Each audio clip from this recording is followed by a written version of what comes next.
Our next guest, Nathan Crane. What I can tell you about Nathan is immediately I felt his authenticity. I felt his capacity to grow a big vision that he had placed upon him in his heart. And he is a cooperative organizer for conscious intuitive living. He has created the Panacea Community and the Panacea Cleanse. So I want you to welcome with me, give a warm welcome to Nathan Crane. Thank you. Aww. So how is everybody? Good, good. That was about a level 3.5, but you were almost there. Let's try one more time. How is everybody? All right, good. Welcome everybody from around the world, wherever you are, inside that little tiny video camera. You know, I can relate to Richard Gordon when he said that it was something that he didn't know that he had. He didn't know he had the ability to heal others. It was like he was very skeptic about it, but then one day he realized he could do it. And that's kind of what happened to me. One day I was actually in Montana visiting my mother, and she had a migraine coming on. She had the worst migraines in the world. And they would hit her like instantly, like a tornado, and put her on the couch. And sometimes she was out for 2 or 3 days with migraines. And she didn't have any medication when we were growing up that could really take care of them, because she went straight for medication like a lot of us do. And anyway, this migraine was coming on. She felt it. I said, I just had this intuitive inclination guiding me that said, hang on a second, sit down. And she goes, what? I go, just sit down, just 30 seconds. So I sat her down, and I connected to the energy that was behind her. I saw it behind her neck, just below, like right next to her right shoulder. And I saw it, and all of a sudden I knew what to do with it. It was like I was just guided what to do with it. It took about 30 seconds. Just my hands there. I didn't really do much, just my hands. Use my mind, basically connected to it, and just got rid of it. And I said, okay, you can go open your eyes. And she stood up. And she turned around, she looked at me, and she was like, what'd you do to me? And I was like, what? I thought maybe I hurt her or something. It's gone. It's gone. And I was like, oh, okay, good. And she didn't know what to do, so she just jumped up, ran outside, jumped on her lawnmower, and started mowing the lawn. I was like, all right. So we talked a lot about validating. It validated that inner knowing that I had that ability to help heal others.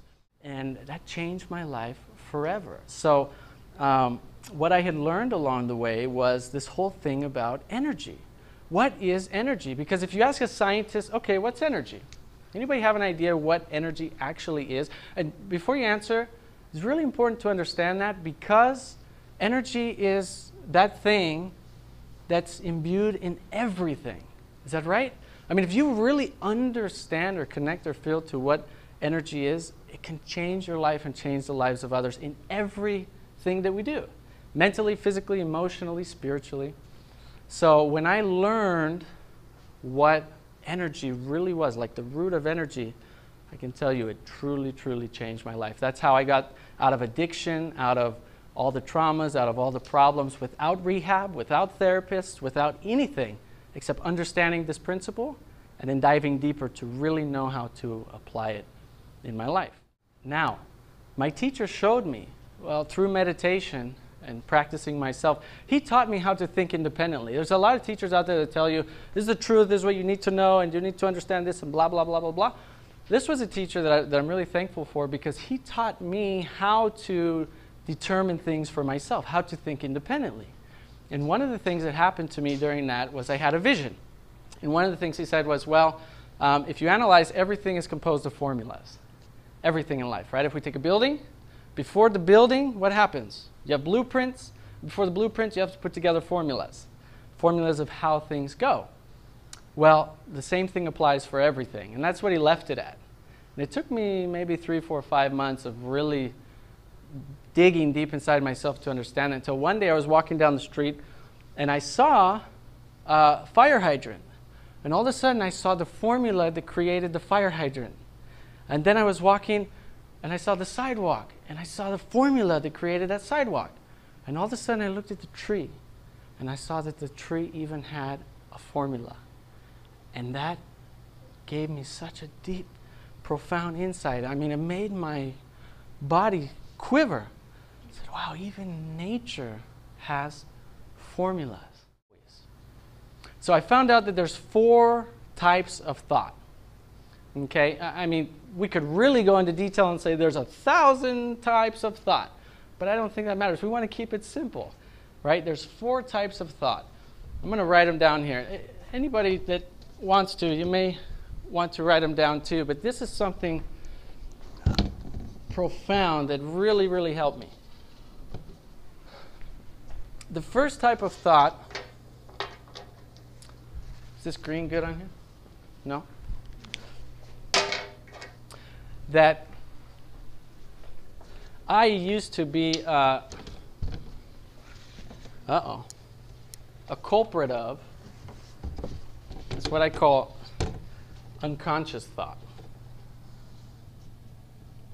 Is this thing okay? And all of us experience this at some point. Is that right? Unconscious thought. Number 1. Unconscious thought. I'll just list them all and then we'll do a couple examples, okay? The second one that I found now is neutral thought. A lot of the Buddhist monks, right, meditate to achieve nothing. Neutral thought. The third one,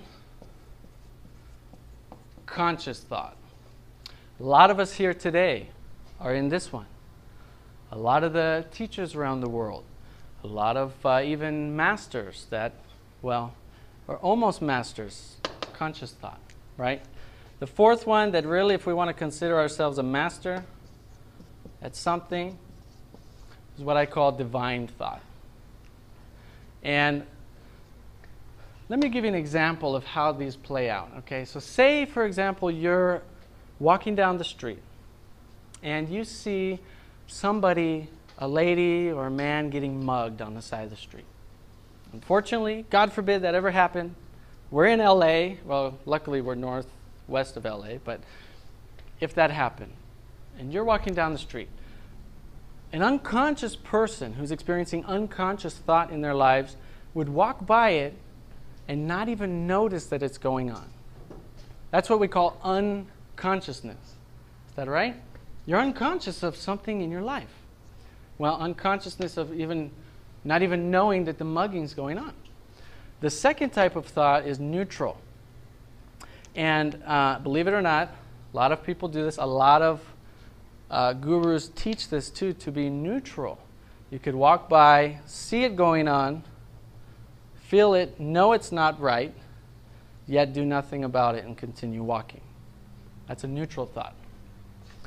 Conscious thought, you walk by, you see it going on, and you take some type of action. You're conscious about it, you know it's wrong, you have a feeling that you want to do something about it. Maybe you call the police, maybe you run over and try to save the lady or the person, maybe you take some type of action. And the fourth type of thought is divine thought. And we all have glimpses of this one. And this is kind of a goal. I guess if you want to put a goal to life, this has been a goal of mine, is how to connect to this divine thought as much as possible. And same person walking down the street sees it going on. That person stands there across the street or walks over and knows exactly what to do, what to say to stop that thing from happening. Maybe without even touching the other person. Actually, most likely without touching the other person. That's divine thought. That's that intuitive guidance that comes through us. And I know you've all felt it, right? Raise of hands. Everybody ever felt divine thought? Now, these all have a purpose. Unconsciousness helps us to become conscious, right? Like in my experience, or the experience of the boy who was addicted to drugs and living on the streets, very unconscious person, stealing from people, causing problems in his life and other people's life. Well, why did that happen? Because that person needed to go through the process to learn how to become conscious, right? Now, that's an extreme example, but what are some examples we can apply to our lives today? You've probably heard a million of them just through today and yesterday, right? I mean, there's not really much new information out there. It's basically the same information in different ways that we're receiving it. It's just a different way for us to see the truth, to get our minds to open to the truth. But here's an invitation. I invite everybody here today to try to let go of all the information you learn here today. Try to let it go. Try to take even the information that I'm giving you and from all the other teachers, just let it go. Just imagine your mind opening and letting that information just evaporate. Because it's already there. You can always access it. We all share the same thoughts, believe it or not. Scientists can prove that if you need some proof.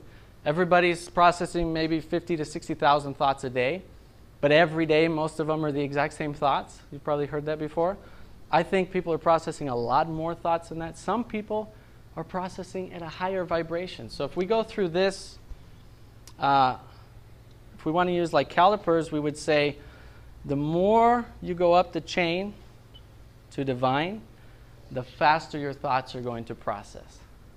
The more thoughts you're going to process. The more thoughts you can process and the faster vibration they become, the faster you can heal yourself, the faster you can heal others.